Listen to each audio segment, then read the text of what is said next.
had us over here in the field on the plantation. He's probably out there working out, running back and forth.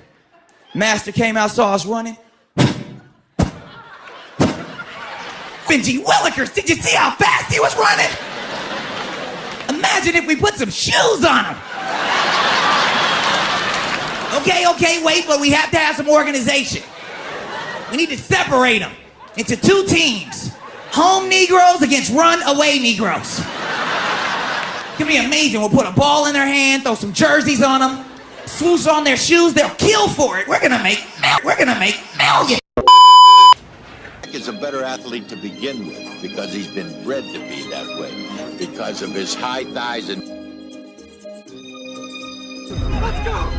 Because this goes back all the way to the Civil War, when during the slave trading, the slave owner would breed his big black to his big woman, so that he could have a big black kid. A slave is ignorant. I mean, he eats and drinks and sleeps and labors and is happy. Now, if we allow him to learn to read, he begins to think and reflect. Then he becomes most unhappy, miserable. I'm about to bring seriousness behind this plantation, and I'm going to talk about exactly how we are still being tricked into being on a plantation, just being high-paid slaves nowadays. And a lot of times, man, this is all we have to fall back on as far as just, our dreams and our goals. Just the plantation that we're living in. I'm going to tell you how people spend their entire lives trying to get to this plantation and become high-paid slaves. So without further ado, let's get right into it. To the NFL. So let's go ahead and talk about the NFL and just everything that comes with being a high-paid slave. Can hardly be remembered in the gross commercial climate of intercollegiate athletics today.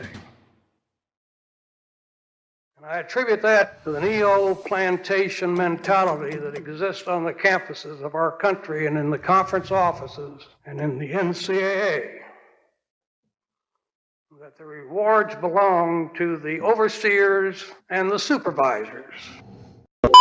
So the auction block begins, right? And when I say auction block, I mean combine, NFL combine. How fast can you run? How high can you jump? You know what I'm saying? Like, what's your vertical? What's your lateral? All these different things they want to be able to see where you rank, where you project, where can we put you? Where do you project? Like, that's why they say projection, you project to be number round